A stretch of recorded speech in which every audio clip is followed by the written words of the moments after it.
Hi everyone, this is Mike Brennan here at the National Hurricane Center. It's just after 11:30 a.m. Eastern Time on Friday, September 27th, coming on to talk about the latest with Tropical Storm Helene. We have a very serious, widespread, catastrophic flash flooding situation that's playing out on this Friday, all the way from North Georgia through upstate South Carolina into western North Carolina and now extending into southwestern Virginia. Looking at the radar, you can see these heavy rain bands primarily now to the east and northeast of Helene, producing very heavy rainfall across the Appalachians.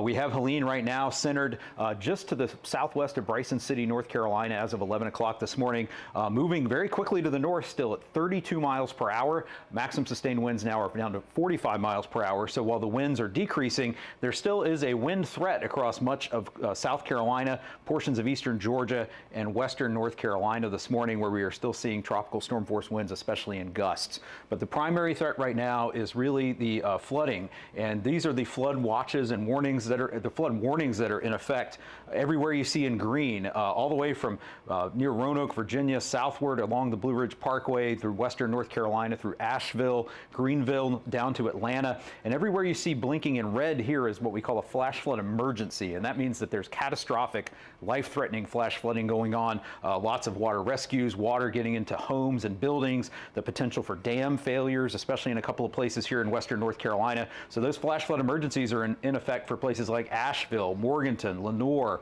up to Boone, North Carolina, portions of southwest Virginia, Wythe County, Smith County, and then if you scroll back down here into the Greenville area in North Carolina, and then down to the Atlanta area. So everyone in these areas needs to be on the alert for the potential rising water coming into homes and buildings and affecting areas in those western North Carolina counties, particularly right now where we have the most widespread flooding going on.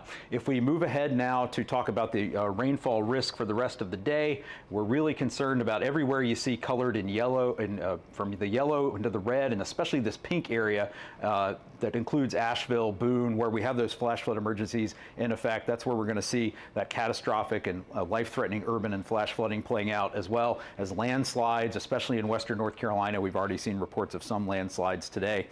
Again, moving on now to the tornado risk. There is a tornado watch in effect over much of central and eastern North Carolina, northeastern South Carolina, portions of south central and southeastern Virginia. We have several tornado warnings in effect now as you move across portions of central North Carolina to near the Raleigh-Durham area, down to the east of Fayetteville and up near the Virginia border. So there will be a continued risk of tornadoes through the day today, especially across, with the highest risk down here across southeastern North Carolina, but a broader risk across much of southeastern Virginia, central and eastern North Carolina. So again, it's going to be a very dangerous situation that's going to play out today across portions of North Carolina, South Carolina, Virginia, and Georgia. People are going to remain sheltered in place in a safe location. So let's talk a little bit now about flooding and some post-storm ongoing safety about rainfall flooding and the significant flooding that's going on. We lose most people in flooding to car-related fatalities. So please don't drive around barricades, especially when we get to later in the day, when we get to nightfall. Don't be out driving around in flooded areas. You may not see that a bridge or a road is washed out. It can be very dangerous, and you don't know how deep the water is. And even when the water recedes, the ground underneath a road or bridge can become unstable and can cause accidents there. Now let's hit the little bit of post-storm safety. Areas of Florida, near the Big Bend region, up into the Panhandle where Helene made landfall last night, up into southern Georgia, now up into South Carolina. There's widespread power outages. If you're using a generator to power your home, you have to do it safely. If portable generators can produce carbon monoxide, a colorless, odorless gas, which can kill people within minutes if the generator is not properly ventilated. So please operate your generator at least 20 feet away from your home. Only use them outside, away from windows, doors, and other openings. And again, have a battery-powered carbon monoxide detector in your home to keep you safe.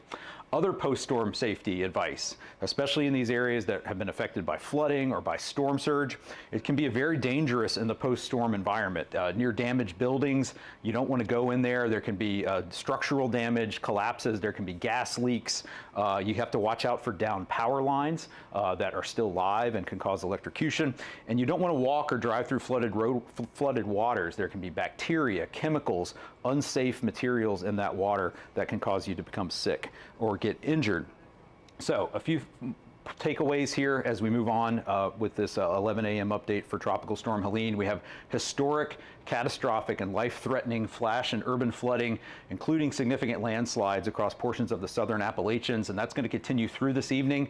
And beyond that time, there's going to be widespread, significant to record river flooding that will last for days in some of these areas especially across North Carolina, South Carolina, and portions of Georgia.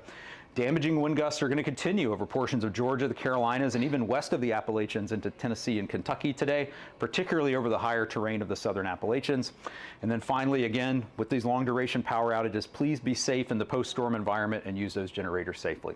So thanks for joining us here at the Hurricane Center. You can always get more information here at Hurricanes.gov. You can get more information about hazards local in your area from your local National Weather Service office at weather.gov.